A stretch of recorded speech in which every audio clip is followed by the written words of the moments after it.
India's transition slowly started moving towards a different phase altogether, called as the development, the industrialization stage. Today, India has become one of the most developing nations when it comes to the car and the automobile sector. Agriculture sector had taken a backseat because of the income parity, but nevertheless it was substituted by the manufacturing and the services sector.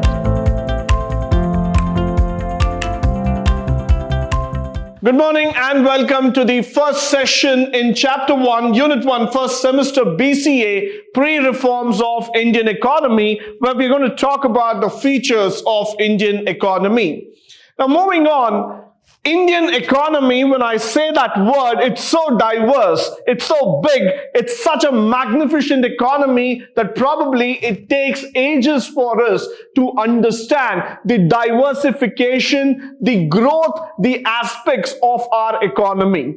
Now looking here, this is right at the middle stage of a developing market economy. It's the world's fifth largest economy. Right now we are bouncing on to the number 4 very shortly by nominal GDP, and the third largest by the purchasing power parity, which means to say that India is no less, no short of defining the world as the world's strongest economy, the world's most powerful and emerging economy altogether.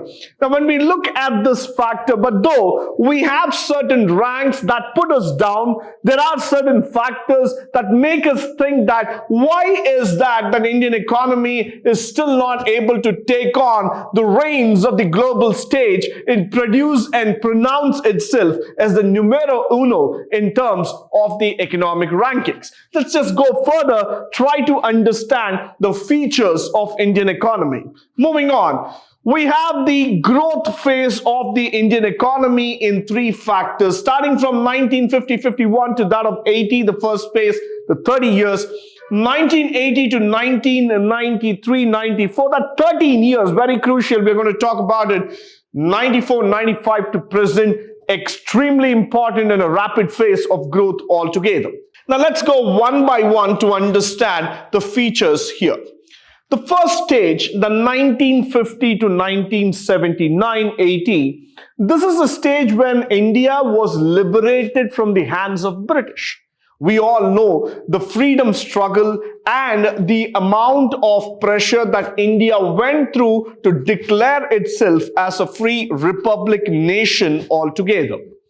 From the year 1950, since the Planning Commission was formed and with our first Prime Minister Jawaharlal Nehru being at the center stage, Indian economy started growing in leaps and bounds, but yes, we started making those baby steps in terms of understanding how growth can be made possible.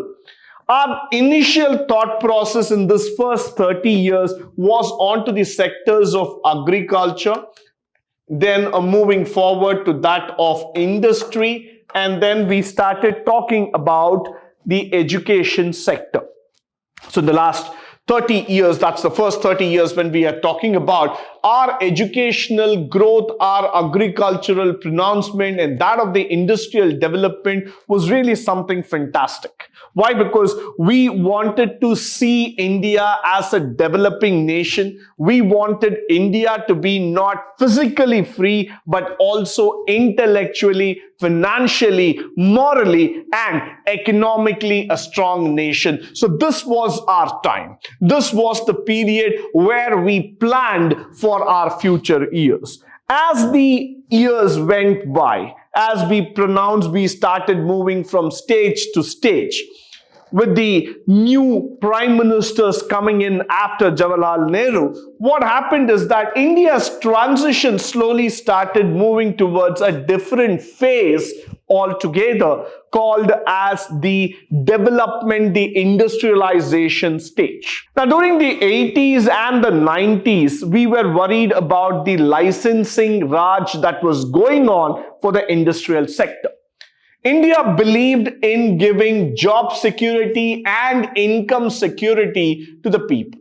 So what we did is that we gave a lot of importance to the central public sector altogether. So a lot of PSUs were given prominence, and we were not actually in the path of privatization. So many of the private companies did not find an opportunity to grow with the Indian economy. We were trying to concentrate on those heavy industrial segment. We were trying to give more importance to the central government organizations, by which what happened is in the year 1991, we were forced to relook into our own policy.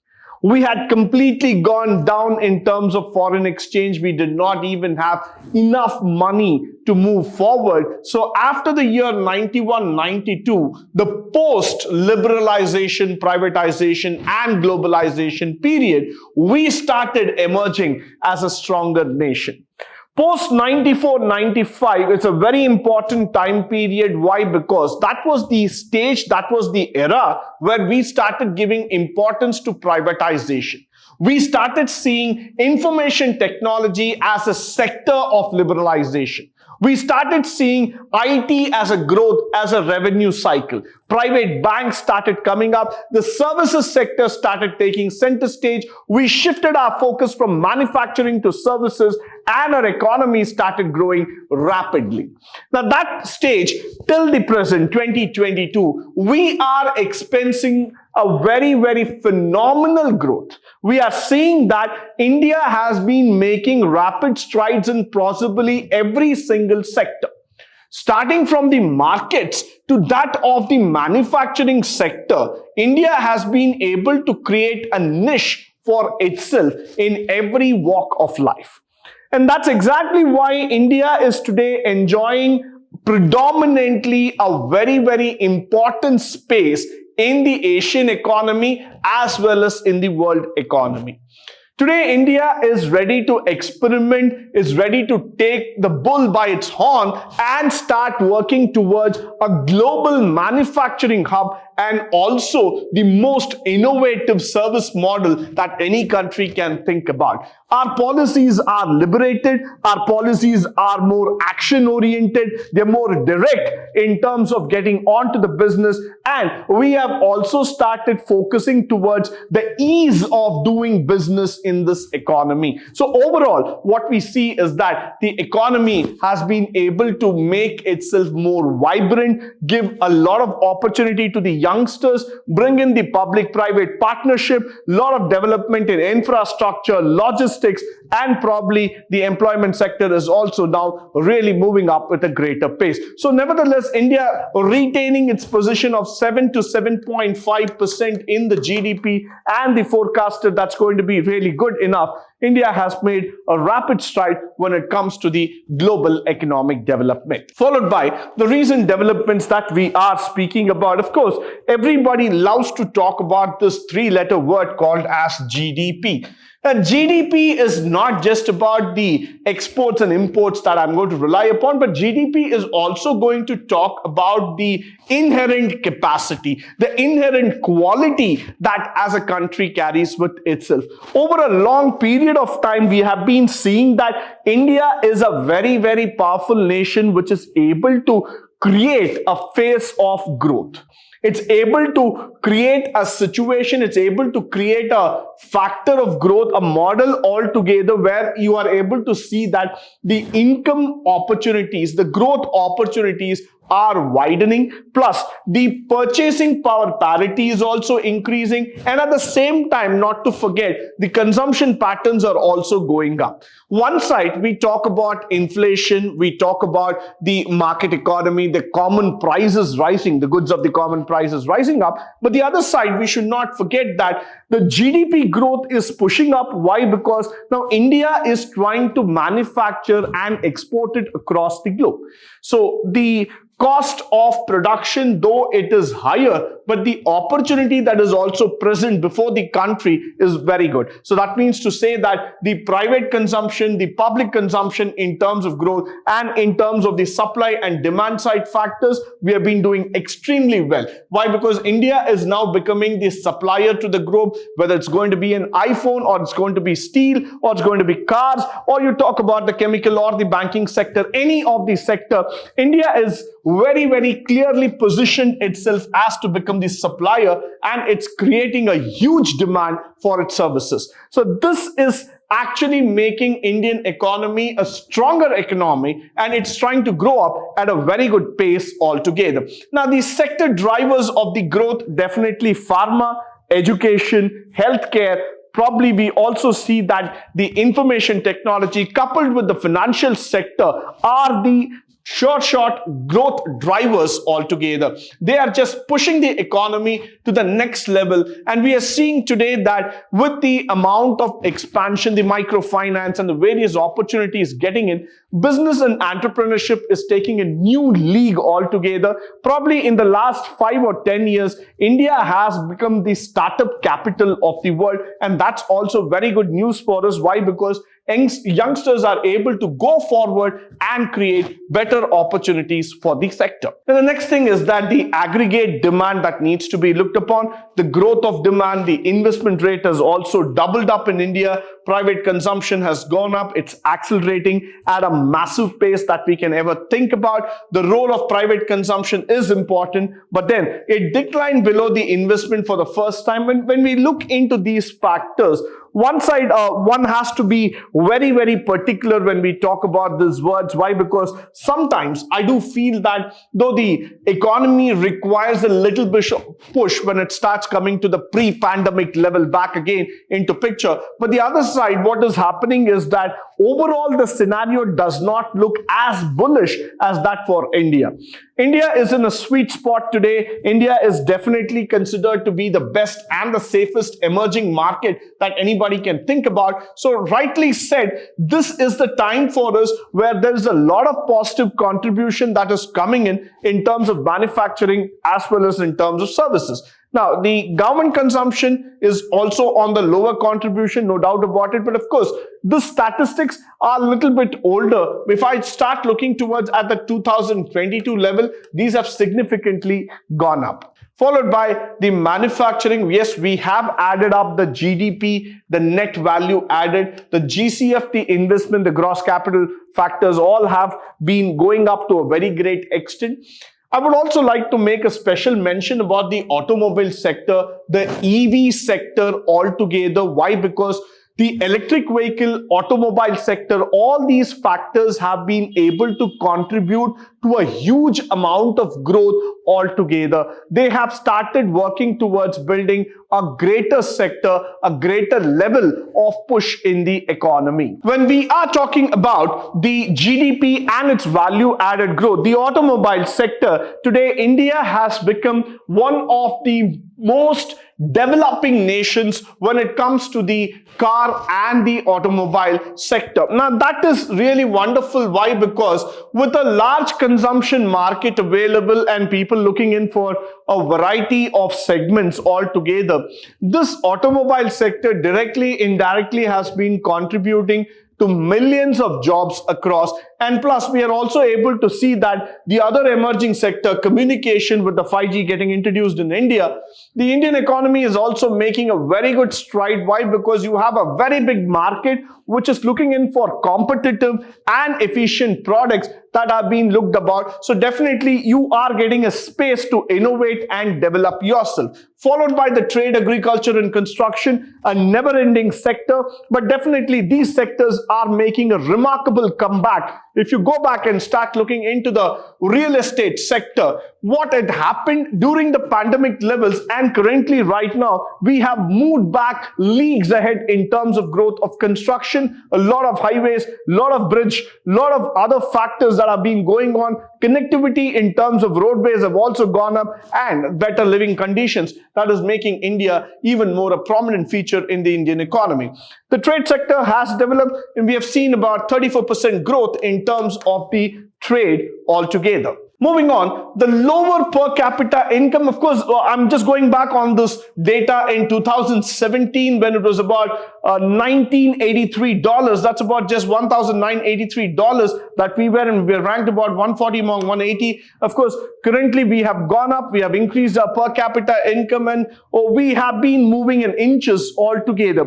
But nevertheless, why India is lesser on the per capita income? There are several other factors. The reason being is that when we look into the agriculture sector, the income that is generated by that sector is predominantly lesser when compared to the other sector. So we feel that this sector requires a lot of push. It requires a lot of demand coming up altogether. So definitely this would be looked into as one of the most emerging factors. This needs a lot of push in terms of growth and development. Next thing that we can conclude here is that as per the low capita income, the Indian resident is lower than most of the countries in the world. Yeah, that is quite nominal that we see, because many people in India still have not risen above the average factor. They've not been able to create that sort of an influx altogether. But nevertheless, we would start going up in terms of the per capita income also. Followed by the occupational pattern. The occupational pattern in India has been primarily on the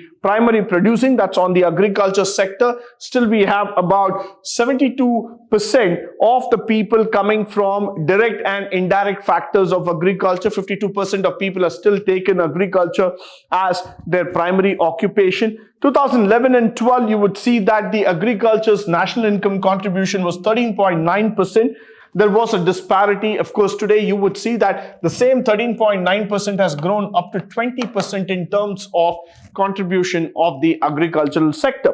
Followed by, we also see that agriculture sector had taken a backseat because of the income parity, but nevertheless it was substituted by the manufacturing and the services sector. Today we see that there is a close competition that's coming up between agriculture, manufacturing and the services, which are the three formats of the sector of the economy altogether. Why we are seeing that all the old economies are again reviving, they are bouncing back. There is a huge opportunity that has been created there, and we see that in the long run, there is an opportunity of growth that has been pronounced here. Now, the population pressure, we all know about it with 140 crore people across in this country, and we know that we are contributing to roughly about 20% of the world population. Now, you can't ask for more.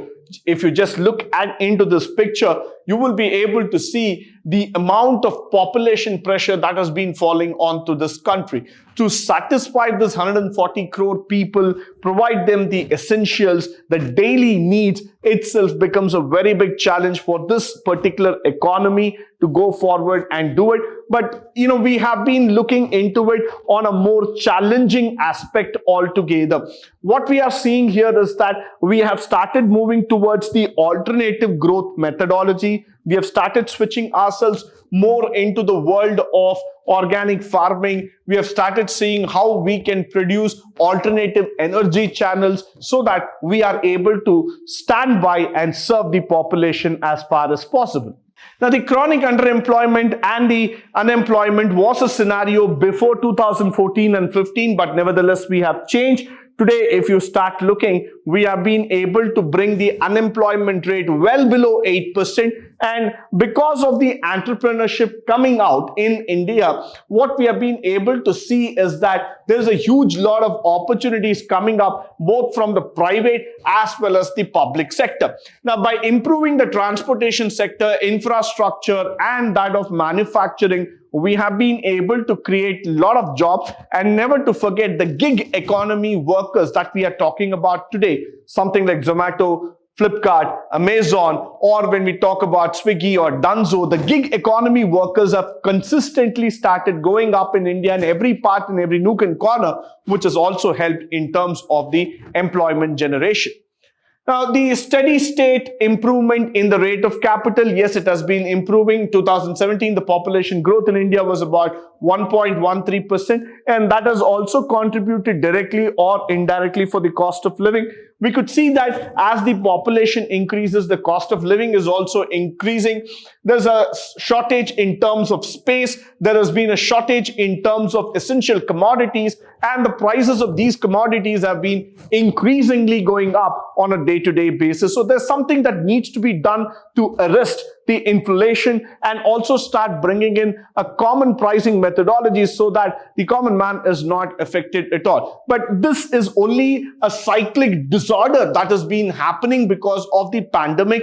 Nevertheless, we would be overcoming this particular cycle and we would be able to get a much more stabilized nation in the coming days. Now, if you just look into the graph, what has been very, very relevant for us is that inequality in the wealth distribution, though we can say today that we got about 20 people in the world billionaires list plus, but nevertheless, we also see that there has been an inequality in income distribution, especially in the rural part of India. That's probably why, because we did not concentrate on the rural segment for a very long time. We did not give them enough opportunities, lot of unemployment, chronic diseases, healthcare issues and problems. So most of the population migrated towards the cities. But this is not that essentially bad condition right now. Why? Because we also see that the rural India has started growing up in the last 5 years. So definitely by 2025, 2030, we would be able to see that the rural India is going to be the new face of India with better development and opportunities coming on the way. The poor human capital quality, yes, sometimes we felt that because of the illiteracy, we have a new problem called as poor quality or low quality in terms of the human capital. But today, when we talk about the Indian education system with 750 plus universities in India, both in public and private put together, and we see that there's huge amount of graduates coming out of this college every day. Now we are able to see that the quality of the human capital is also consistently improving. In the 80s and 90s, we felt that education sector needs to be liberated.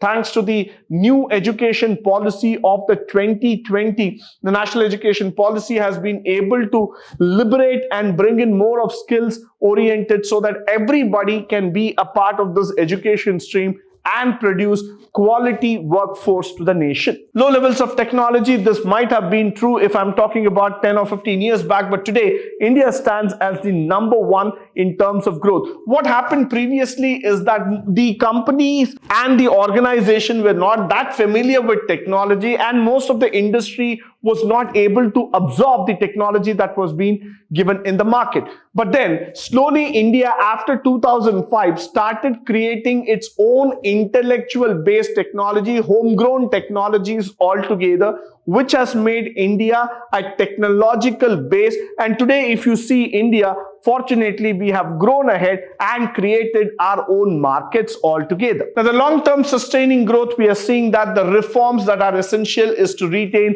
a 9% growth year on year, structural change in the labor market. We need to overcome the competition, especially the industrial segment of sugar, fertilizer and other factors that needs to be taken care of.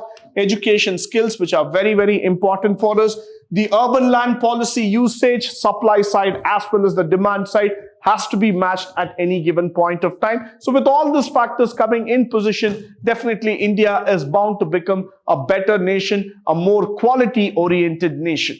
With this, I come to the end of this particular session. I hope and believe that all the input shared through this session would be of great help and resource to you. In the upcoming session, we are going to talk about the demographic features of the Indian economy, which is very useful for us in terms of understanding the reforms in this particular sector. Until then, stay tuned, stay blessed, and stay enlightened forever. Thank you once again for joining me today on this wonderful session.